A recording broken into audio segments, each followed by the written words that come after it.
चमोली जिला पंचायत अध्यक्ष रजनी भंडारी की बर्खास्तगी के बाद एक बार फिर से उनकी बहाली उत्तराखंड की सियासत में नए दांवपेच और नई नई रणनीतियों के तहत एक अलग तरीके का संदेश देने में क्या अब कामयाब हो रही है।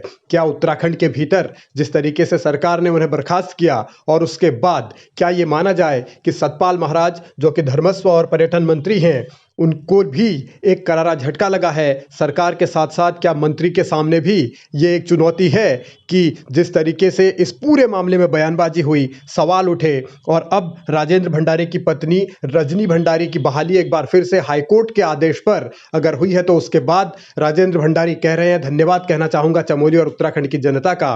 साथ ही वो कह रहे हैं सत्य की जीत हमेशा होती रहेगी, जय बद्री विशाल। तो ये एक राजेंद्र भंडारी का कमेंट है जब नैनीताल हाईकोर्ट ने रजनी भंडारी की बहाली का आदेश दिया है। और उसके बाद सवाल सतपाल महाराज को लेकर इसलिए भी क्योंकि राजेंद्र भंडारी सतपाल महाराज के पुराने चेले रहे हैं, पुराने शिष्य रहे हैं सियासी तौर पर।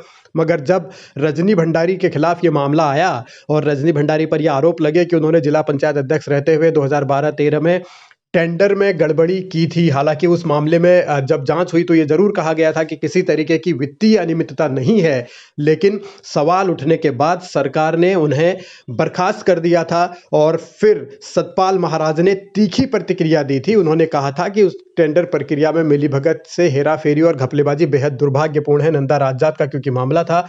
और उन्होंने इस मामले को लेकर तमाम अनियमितताओं को का जिक्र करते हुए उन्हें पद से हटाने की बात कही थी। यानी सतपाल महाराज ने अपने पुराने शिष्य पर निशाना साधा था। और अब जबकि हाईकोर्ट से ये फैसला आया है कि रजनी भंडारी बहाल होंगी, अपने पद पर वो बनी रहेंगी, तो फिर सतपाल महाराज के सामने भी ये चुनौती कि क्या कुर्सी के खेल या शहमात के इस खेल में अपने पुराने शिष्य के सामने गुरु सतपाल महाराज फेल हो गए। सियासी लड़ाई यही नहीं रुकी, हरीश रावत भी लगातार इस मामले को उठा रहे हैं और उन्होंने भी इस मामले पर जिक्र किया है कि किस तरीके से जब हटाया गया है राजेंद्र भंडारी की पत्नी को और उसके बाद उनकी बहाली हुई है, तो ये एक सियासी तौर पर सरकार ने गलत फैसला लिया था और उसी गलत फैसले की वजह से अब हाईकोर्ट ने उन्हें बहाल करने का आदेश दिया है। तो उत्तराखंड की राजनीति आखिर किस दिशा में जा रही है? क्या यकीनन बदले की भावना से ही काम हो रहा है? इस तरीके के आरोप प्रत्यारोप चल ही रहे हैं क्योंकि हरीश रावत ये जिक्र कर रहे हैं कि बदले की भावना हाईकोर्ट में पराजित हो गई।